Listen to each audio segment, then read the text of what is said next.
Wanita bila dalam sehari komunikasi kurang dari 16.000 kata, maka tidur malamnya tidak nyenyak. Nah, inilah gimana caranya menyalurkan 16.000 kata ini lebih banyak kebajikannya sebisanya.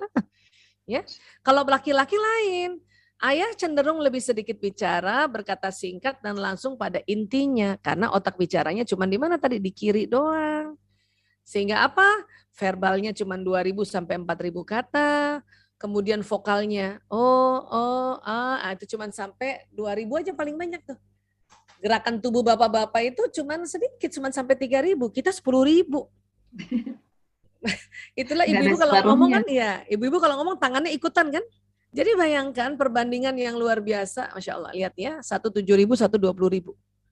Itu hampir 3 kalinya ya. Ini terkadang yang bikin konflik juga antara suami istri nih. Karena itu tadi, kita masih mau ngomong, suami udah gak bisa ngomong karena 7.000 kata sudah habis di kantor.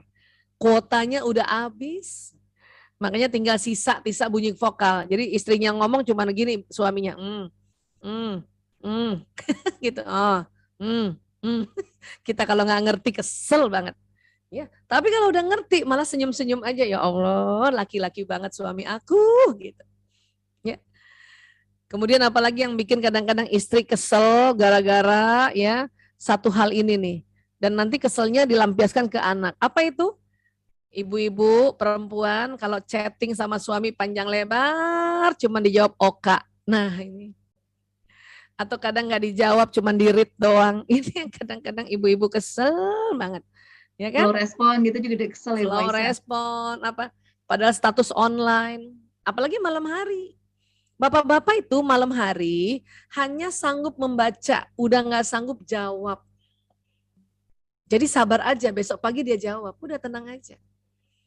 Kenapa saya ulang-ulang, Bu Isa kok sering ulang-ulang ini? Karena berantemnya suami istri awal-awalnya gara-gara gini nih.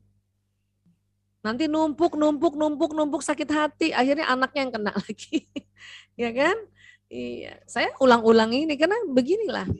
Saya aja ulang-ulang, kadang suka lupa ilmu ini Bu Erna.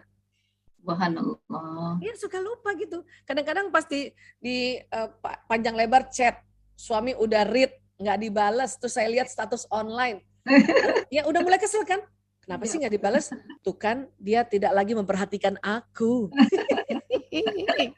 Baper jadinya. Iya. Gimana Bu Yesi? Sering gitu nggak? Sering banget Bunda. Tapi setelah kita ingat langsung, ya Allah suamiku kan laki-laki, siapa tahu stoknya udah habis. Sabar aja sampai besok. Iya besok dibales gitu ya. Iya supaya nggak usah buang energi soal perbedaan ini. Oke, karena ini komunikasi kan. Komunikasi. Perempuan memang semuanya mau ditulis, orang 16.000 kata minimal. Iya betul. Perempuan juga emoticon nggak cukup 1 loh. Kalau kita kirim emoticon, ya nggak? Ya, bisa 5 itu emoticonnya. Laki-laki pakai emoticon aja udah syukur. Ya kan? Betul banget. Nah, ini yang harus kita pahami. Ya, baik, kemudian. Ya. Keutamaan mengajarkan ilmu. Ini Nabi ajarkan kita, ingatkan kita bahwa Rasulullah SAW bersabda, barang siapa mengajarkan suatu ilmu, maka dia mendapatkan pahala dari orang-orang yang mengamalkannya dengan tidak mengurangi sedikit pun pahala orang yang mengerjakannya itu. Hadis riwayat Ibnu Majah. Artinya begini ya, saya kaitkan tadi. Ibu-ibu kan potensinya 20.000. Ya. Kemudian Nabi ingatkan kita nih bahwa ngajarin anak atau mengajarkan ilmu itu Masya Allah ya fadilahnya atau keutamaannya luar biasa. Pahalanya mengalir terus tanpa mengurangi sedikit pun pahala orang yang mengerjakannya. Coba bayangkan. Jadi kalau ada ibu-ibu masih marah, dampingin anak, ngajarin anak, nasihatin anak di rumahnya, apalagi gara-gara daring, gara-gara pandemi, sekolah masih belum lagi seperti dulu di sekolahan terus. Terus marah, aduh, rugi banget itu orang tua yang begitu. Ya. Bayangkan ya para bunda, para ayah, ya. Kalau yang pertama kali ajarkan suratul Fatihah pada anak-anak adalah ibunya, maka seumur hidup itu anak baca suratul Fatihah yang mengalir pahalanya ke ibunya. tanpa ngurangin lagi dari pahala si anak yang baca Al-Fatihah tadi. Apa nggak asik tuh? Dan potensi kita banyak, orang kita sanggup kok.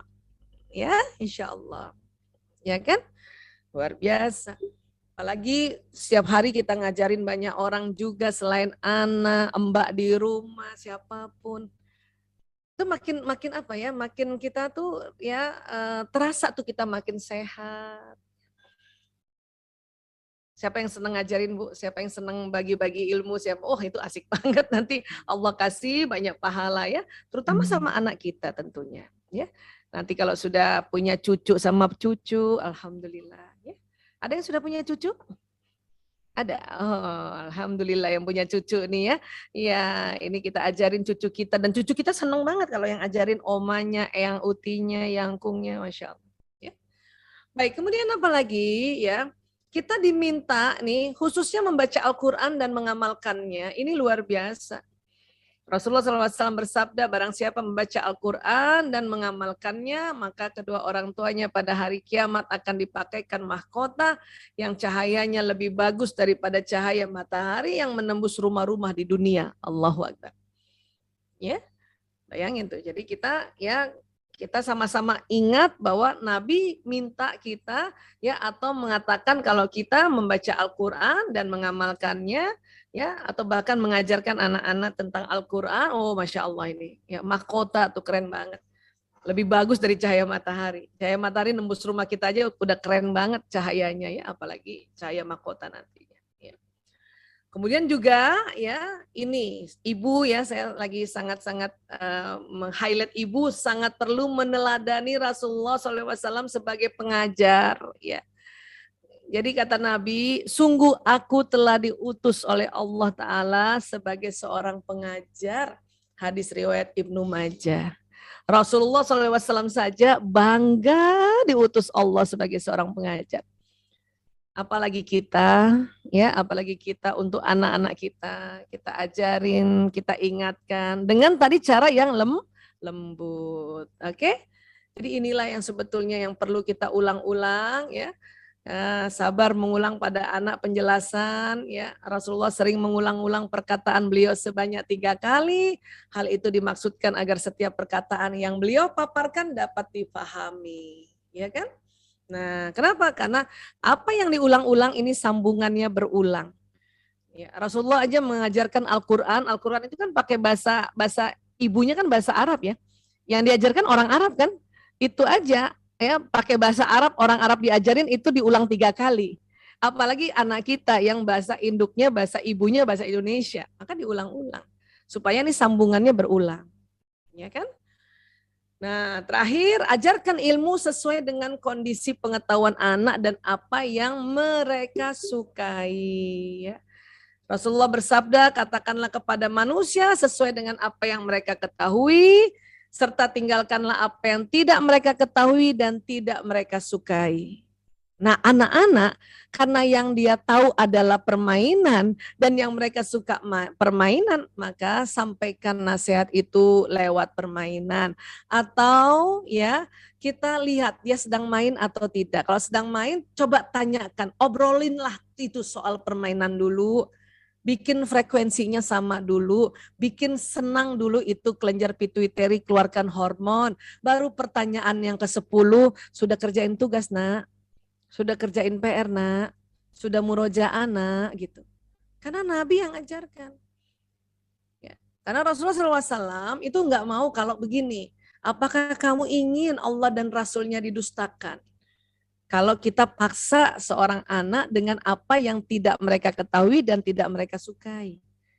Ya, jadi masuknya dengan apa yang dia tahu dan yang mereka sukai, ya. Supaya apa? Supaya kita tidak ditolak, Allah dan Rasulnya tidak didustakan.